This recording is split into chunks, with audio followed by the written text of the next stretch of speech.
Hello and welcome back to Let's Play Hob.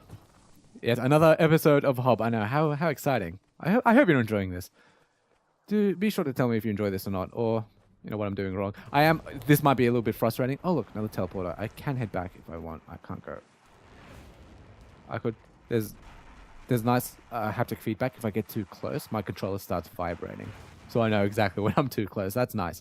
So I don't have to rely on visuals only. Oh look, I can come down here. Let me go collect some gold. I mean, yeah, gold. Or what are they called? What would you call them? Scrap? I'm not entirely sure what you'd call them. Since I realize when it comes to viewing and let's playing, you typically want to have something that you'd rather be making progress over being like 100% completionist, so to speak. Because making progress is just, it's a lot more viewer friendly. Oh, crabs. Not the crabs. No, sorry, it's not the bees. My bad. Haha. Nicolas Cage, my favorite. He's my hero. Just a personal hero. And let's go. There's like an egg quest in Monster Hunter. By the way, you'll find that I tend to compare lots of games to Monster Hunter. It's just sort of the thing that I do. It's my thing. Okie dokes. And open the door. Hold up. Yeah, so let's play. You tend to want to focus on more so the aspect of progress over being 100% completionist, because being 100% completionist not so entertaining unless you've got someone who's really good at commentary and very entertaining, which I don't know. I try to be entertaining, but I can't necessarily say I'm being entertaining. I find myself, it's really annoying because every time I watch these videos during editing and squish the crabs for me, please. Feeling it now, Mr. Krabs? He missed. Jesus Christ. Oh, no. I wonder if they kill me in one shot. No. Oh. Yeah, that's nice. Very nice. Dead. Yeah. See, watching these videos normally in post, just making sure everything's worked out as intended. Nothing over here. Oh, hi. Come on. Hey, boy. Come on. Come on. Come on. Oh, I didn't even know you could do that. That is neat. Let me just make sure I get my... Yep. Because I believe there might actually be a limited number of... Can I go this way? Not quite yet. I'll keep that in mind. I'll keep that in the back of my head, though, just for future. Because I've been here before, but I can't remember. Come on, man. Oh my gosh, and I keep getting distracted. I get distracted. Yeah, hearing my own voice, just hearing in post, making sure everything, when I'm editing, quote unquote, which, believe me, I will get back to doing more heavier edits in future. Just right now, I'm focusing elsewhere. I'm right now just focusing on, though this might sound bad, but quantity over quality at the moment. Simply because by doing so, I'm just trying to cement the habit of doing these recordings and just practice. I don't want to rely overly or too heavily on simply edits. I don't want this channel to be heavily on edits. I want this to be a Let's Playing channel that can have nice edits. You know, that's sort of what I want to do. That's kind of my focus. We'll see. Things change over time. Things definitely change with time. No, pick it up. Thank you. I always draw my sword when I'm meant to pick things up. It's very frustrating. And I like the fact that, oh, Jesus, all the sword sheathing animations, they're designed, they're developed such that you can sheath your sword whilst doing absolutely any animation you can think of. So whether you're climbing, whether you're using one of those button gloves thingamadoodles, whether you're, say, just picking up something even, or the sword at the right arm is it's like you could say it's independently animated, depending on whether or not you're holding a sword or not. And it works really damn well, I think. Before going up, I'm going to head down. I should not have done that, should I? Let me first head up instead of going to the right. I was going to say that it's really hard to be critical of my own videos, because just watching them, I get this feeling of satisfaction of like, yeah, I'm making this. This is fun. And hearing my own voice, and I just enjoy it more for some reason than I really honestly should, even though it's not that great. Let's be brutally frank with ourselves. It's probably not that great. Let's end these guys. Yeah, oh, yeah. No, don't get zapped. See, though you didn't see it, though there was no visual feedback, I was about to get zapped. Oh. Come on now. Boom. Oh, I thought that was going to be the final. Nice. Nice. 2 Ow. Ow. I do have full health. Nice. Okay, good. Alright, so now I have access up to here. Let me head back. Oops. Thank you. Let me head over here to the right, because I'm not a fan of this thunder. Thunder and lightning is really hard to do, I think, in games. It must be hard to do, because not many games do. Oh, look, nice. Good thing I came up here. It's a really hard thing to do. It's seemingly right in games, because, let's be honest, real lightning, real thunder is frighteningly loud and frighteningly bright and scary and what have you. And to do that in game would be probably a bad idea. to realistically implement lightning, people might not like that. But then you have games like, say, Rain World. Again, I love Rain World, where it has these, for example, explosion effects, these explosion sound effects, which are just so damn, like, they're loud, but they're also like ear piercing, and it's just so perfect. I don't know how else to describe it. Now I remember from my initial indie impressions, there's a cog here. There's an energy blade somewhere around here. Is it over there on the bottom right or something? I'm not actually looking where I'm walking. I could easily fall off. Keep your eyes peeled and then scream at me when I really obviously miss it. That's just sort of how these things go, don't they? Let's get physical. Physical. I want to get physical. That's the extent of mine. Oh, what's that down there? To the bottom right. The lighting seems... Okay, look, I'm just... See, I wonder if I'll end up... I wonder if this cavern is a shared space. So if there's such a...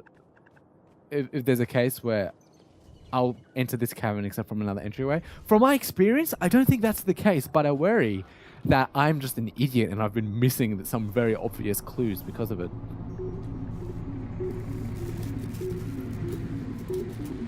No, I said I was going to get into lore. No, the lore... Well, the lore. So, but I mean, like, my head canon. I'll get into it when we see things later on. But it involves things like architects and buildings. So you can't jump down there, because if I jump down there... Oh, the sunlight is... Okay, this is IRL, but there's sunlight. Now, I've got my curtains closed. I'm sitting right next to a window. I hate it. I really hate it. Even though my curtains are closed, and suddenly the sun's come out and now it's become impossibly bright. And I'm not a fan. Because now there's... Even though my curtains are closed, my screen is starting to glare a little bit.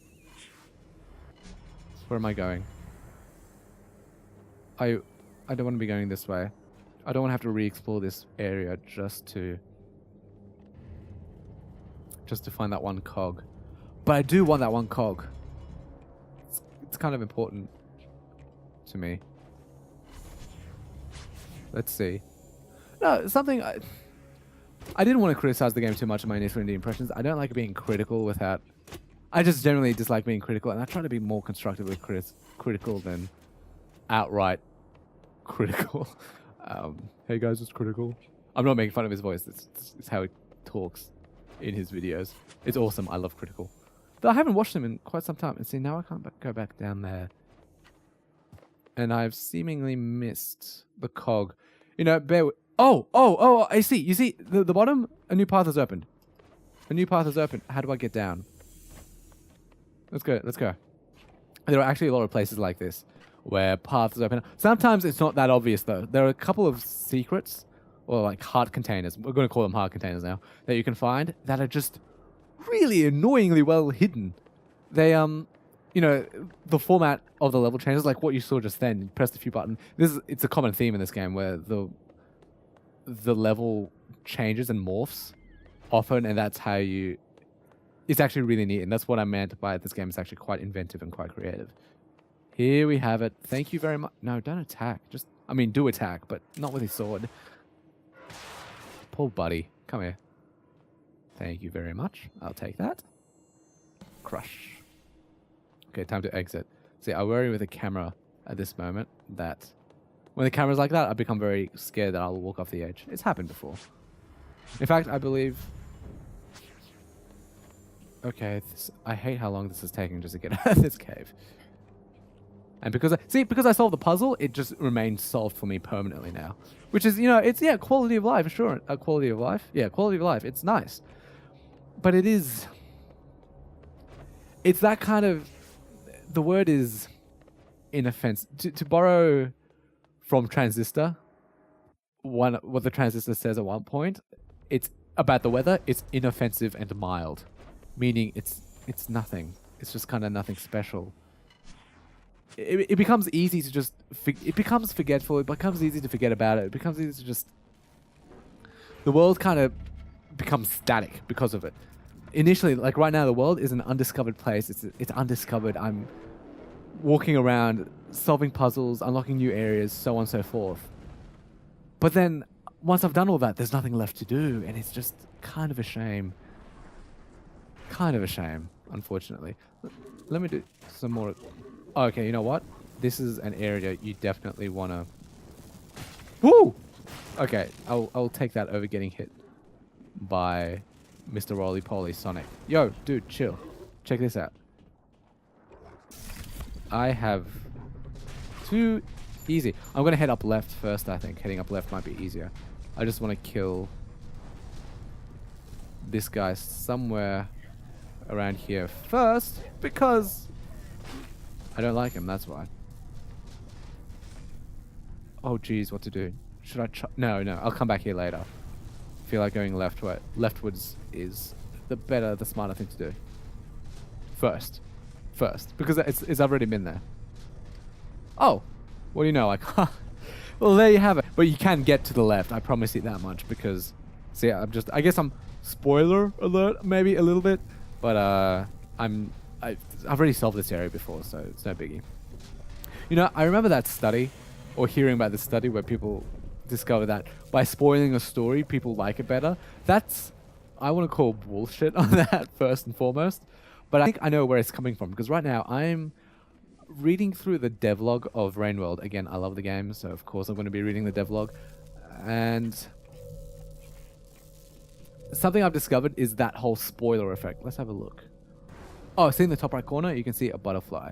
If I press my map, normally on the map, it appears, see like over here, right in the center, that weird hieroglyph, that's a fly, that there. And there are lots of those. Okay, yeah, so this spoiler effect, quote unquote, I think spoiling a story for someone doesn't help very much, but I've noticed reading the Rainworld devlog, what's going to happen here? Oh, it's going to shift the environment. Reading the Rainworld devlog, since I already know the outcome of a lot of decisions, I find myself enjoying thoroughly the process of getting... So like, when suddenly the developer or a person reading the... Because it's on a forum, a person posts a suggestion on devlog. When that suddenly gets posted on the forum and it becomes part of the... becomes part of the devlog... Ah, shut up. Oh, punch damage. That's nice. It's exciting, like, aha, I see it. This is how it became. This is where it came from. And it's a really, really satisfying feeling. So I think that's what people mean by the spoiler effect makes things, like, when you know the outcome of a decision, it makes it that much more enjoyable. I don't think it means you can go ahead and spoil a story for someone because the spoiler effect says they'll enjoy it more. That's not how that works. So that's just my experience, because I already know the full outcome of like, oh, what was the Rainworld logo in the end? It's like, I already know what it is. And when you see it finally appear, it's like, oh, the dev's thinking like, I'm thinking something like this. And you see that, oh, destroy these, by the way. Because there's an enemy here, which is very frustrating. Nothing in here. Seeing that the dev posting the final, what he thinks should be the final logo, and it's the final logo, though it needs to be touched up a little bit. It's really kind of exciting and amazing. It's like, oh my god. Okay, these guys are annoying. These are mages. I think they can teleport between these areas. I need him to come down.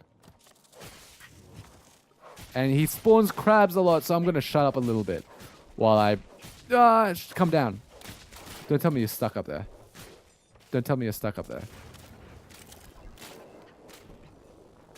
No! Okay. I can just punish you. No, I can't. Okay, I may have made a mistake. Normally, I think I should have let him teleport to the bottom one first. Maybe I should have let him teleport to the bottom pylon first and then killed him. It would seem to work. Oh, why am I up here? Strange. Let's head back up. I will be heading up there, but we're approaching the 20-minute mark again. So it'll be a good chat. After we defeat this mofo, I get to go upgrade. I mean, I get an upgrade. There you go. I'll be, Okay. Okay. This scares me. See, okay, this is going to be very frustrating now because I'm going to have to jump off every time I want to get him. Oh, Jesus. See, normally he teleports around and makes the fight very fun, but since I did this completely wrong, because I'm an idiot. Because, I mean, I guess at the very least, it means I get to fight him while up here and not...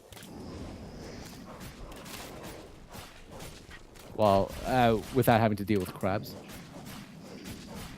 There. I think he actually also heals up whenever he teleports between pylons. I think that might be the case of him. And now he no longer spawns those crabs. Okay, no, so that's over. We still have a few more minutes, actually. I do want to squeeze every single minute out of my playtime. Because that's just, being efficient. We won't go down here, but this... Well, I mean, I won't... it always feels weird. Oh my god. See, there's that vault. See in the bottom? Like, oh, it's close to the center of the screen. There's that vault. I need to get to that vault. I must know what it is. I always feel weird when Let's Players are inclusive. Or people playing a game, they become very inclusive about, like, oh, we are going to do this. And it feels weird to me, but I just caught myself doing it, so I guess it's natural, maybe? I mean, I'm completely alone in my room right now, so I don't know. Come on, just grab it and walk. Walkie. Shuffle. And climb up here. I believe there's a sword fragment up here. Spoiler. Oh, come on, man. Come on, Hob. The controls are remarkably tight. The platforming, I think, it's tight, but I mean, not in the best possible way. It's adequate. When it comes to playing this game, the platforming is adequate but the controls themselves are very, very, very tight. That's what she said. I don't know what I'm thinking. Hold up. Let me check my map. Oh, I missed. No. I didn't miss. This place here is important. Oh yeah, this is where we come down. Let's just go down.